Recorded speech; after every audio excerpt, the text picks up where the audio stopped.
Hello, and welcome all to episode 2 of SkullSkipped. In this episode, we'll be doing, well, you guessed it right, a whole bunch of quests again. All those quests we're gonna need to our eventual goal, which currently is still Barrow's Gloves. Gonna work on that as fast as possible, see how we can get there. But an important part of getting that far is working on magic. So what you'll see me do a whole bunch during everything I tend to do is high elk.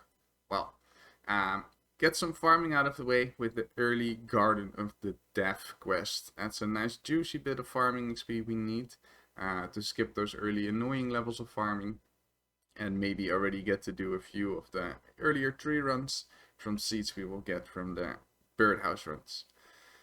Next up is Hand in the Sand, which is a quest we really need for access to the Magic Guild so we can buy our nature runes at a safer space. So far, I've been grinding all my nature runes through Guardians of the Rift. I don't really mind the minigame, but in order to speed it up a bit of things, now that I've actually already got a bit of a cash tank, we need to get access to the guild. Well, unfortunately for Hand in the Sand, we need, well, you guessed it right, a white berry. And I unfortunately didn't have a different way of collecting one right now. Could have gotten a white berry very early on in the wilderness when I did my lava dragon grind. I completely forgot. I didn't think of even needing one later on. So here we are, killing these, alching in between as you can see. But done so, let's get access to the magic guild and have some possibilities to buy those nature runes. Will save me a lot of time. Will also save the risk of having to go into the wilderness in order to buy those nature runes. So I can just buy them here, get like a 2000 every time or along there. Make sure we keep up our rune arrow stacks at the LMS grind and keep our Alchs along the way. Right here we have Spirits of the Elite going on. I quickly have a sped up quest, but look at that click counter. This is why I'm showing this, so I can show you a bit of my way of playing the game and playstyle. I like to one tick a lot. I like to input actions to make it a bit easier or faster. Well, you could say this ain't healthy for your wrist, but who knows? We'll see it down the line. Quest done for some juicy prayer XP, but also for quite a bit of Alchs. And I think we need this one for Desert Diaries later on. If we want to get those potion makings, we should get this done. Would make it a lot easier. Next up, we have Horror from the Deep. Quite a bit of a dangerous quest, I would say, especially this early on into an account. Horror from the Deep. If you don't pray accordingly, the Dagonot Mother does a lot of damage. That Dagonot Mother will not be so nice to kill along the way, but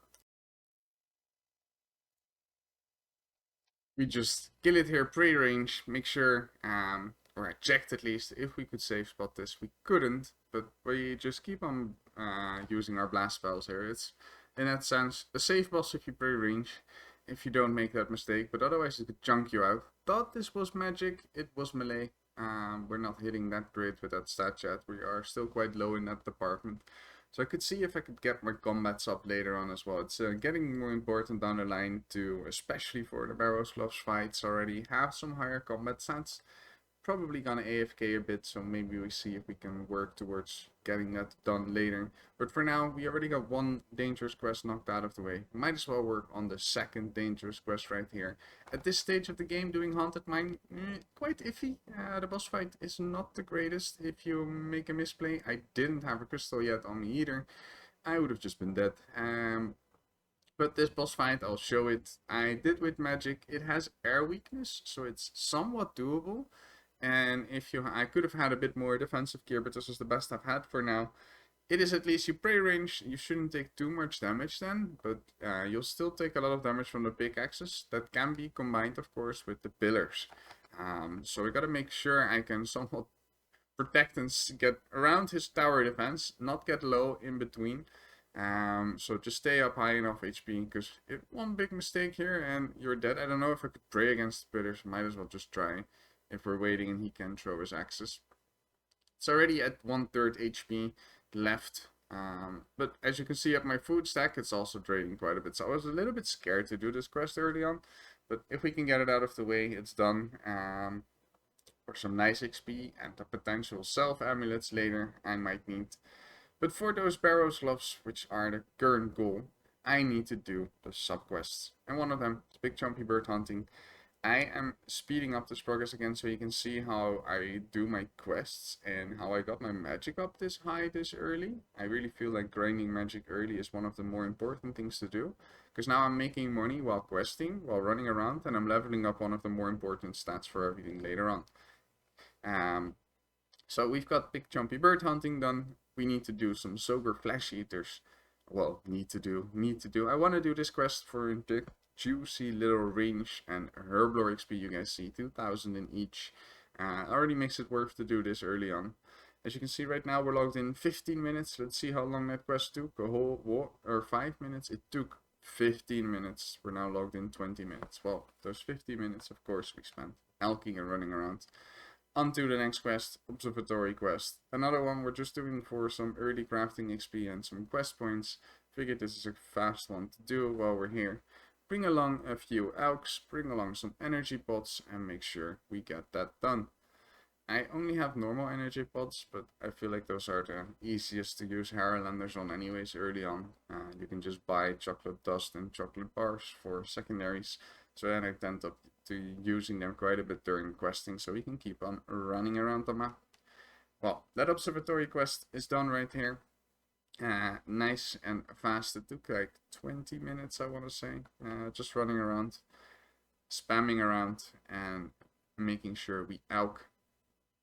In observatory quests, you get some extra bonus XP. I'm not sure which one it was right here for me. It's been a while. Let's see. We got the.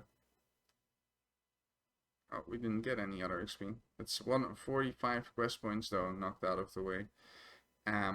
For all that alching we do, we need to buy rune arrows though. Right here we have another 1500 coming in, and those 1500 I've already alched up quite a bit during some agility. Well, we need another, what? 1500.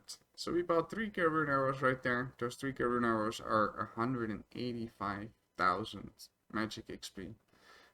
So it's just gonna come in handy, or 195,000 even. That's mainly why I'm buying them. We can buy the nature runes, that's why we did hand in the sand.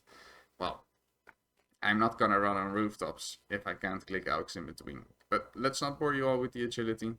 We did like 70 laps right here. We are gonna get one more level right here and we'll be a 49. I will also try to finish off some mobile later. This is day 11 of the account you're seeing right now we've completed. And in day 11, we're almost at 1100 total, so 100 a day still. It's insane averages. Start of the next day, and this day we are working on rogue's gear. So I did get that 50 agility completed. There's no clip of that, but we are working on the first equipment pieces, and we got 1 for 1 so far. 1 fail, 1 succeed. Could have been a lot worse. It's a decent start. Well, since you're always out of run energy and you're in Bergterrot anyways, what I tend up doing, or what I did as well, as you can see in the chat box, is I'm leveling cooking. If I'm waiting, I'm just finishing up cooking, making sure I get that whole inventory done, get my run energy back instead of wasting necklaces. I need to get cooking up to 70 anyways for barrows gloves. One of the most annoying, well, I would say requirements to train early on is cooking. You're just not gonna get fish that often. You could buy grapes, but I feel like that's a bit of a waste because you need to train fishing anyways. So I'll probably end up doing a whole bunch of temporos for food. I don't mind to do temporos solo. It's quite easy for permits per hour. Already at a decent chunk of pieces.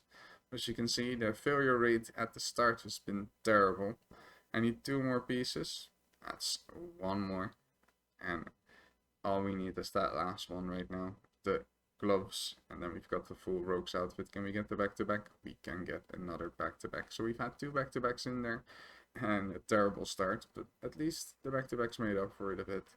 Almost got 1 full agility level of doing the rogue's outfit there.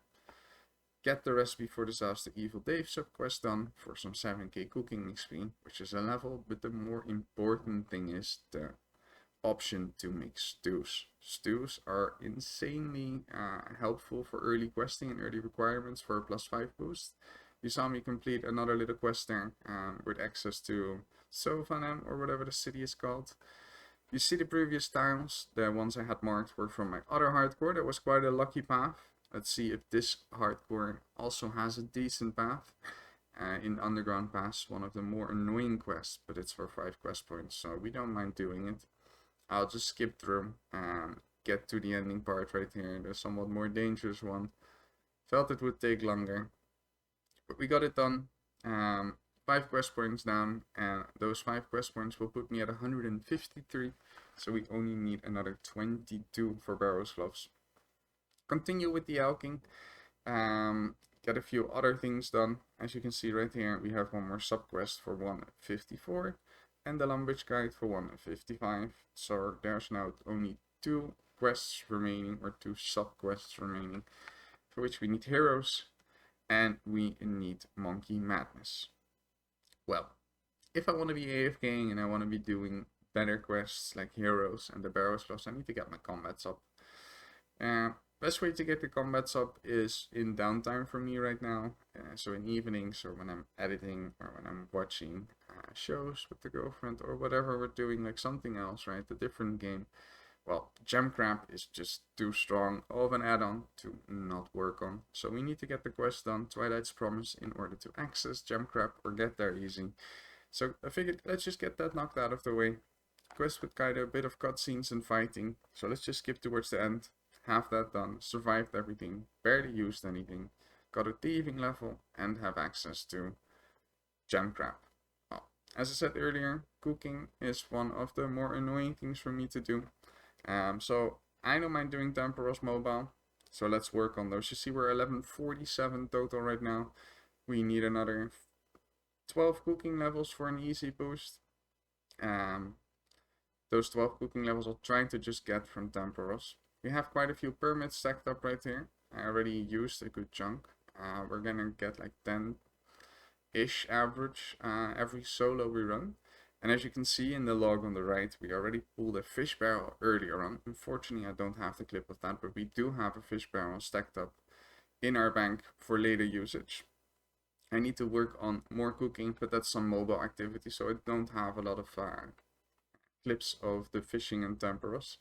As you can see, we completed Shadow Village, and during Shadow Village we got 50 for crafting, but the more important thing right here is the magic. As you can see, we're almost at 71 magic already, which is 55 to 71 then has been done with, you guessed it right, Alching.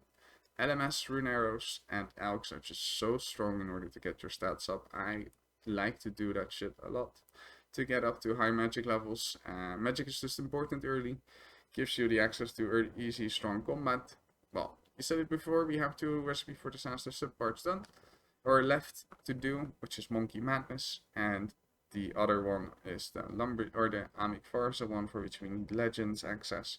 But first, Monkey Madness. I figured I'd show this quest at 500% or 5000% speed, so a 50x. So you see, it's not the worst. But what you also see is, again, the Alching. I've gotten a lot of questions regarding how did you get magic up so fast when I was streaming this over on Twitch. If you guys want to check it out, it's on the same name, Crobo, of course. I'll see you there. But I just tend to Alch a whole bunch. Well, if we're going to have to run through those tunnels, you're going to need to make those Grigris for the Monkey Madness Recipe for Disaster subpart later. Hell no, we're doing this tunnel 4 times in a row. No. We're just doing it once. We're getting all the Grigris right here. That's why you saw me get all the bones before. Then we need to get the monkey, bring that to the Monkey King, and then we can fight the demon for our beloved, you guessed it right, expedient. Monkey Madness is just a great quest. It takes 50-ish minutes, I think, overall to do this, a little bit longer. One, take the boss down, go back there, claim the XP, get the rewards, and get our combats up. This, so far, is episode 2. In episode 2, we worked quite a bit on our gear and stats, got that done for. I hope you all enjoyed. Let me know in the comments down below what you think of it and what you think of the style. There's some more I can do and I can try, but we're just figuring it along the way. Hope you all enjoyed though. See you all next time, which is gonna be next week. Catch you all then.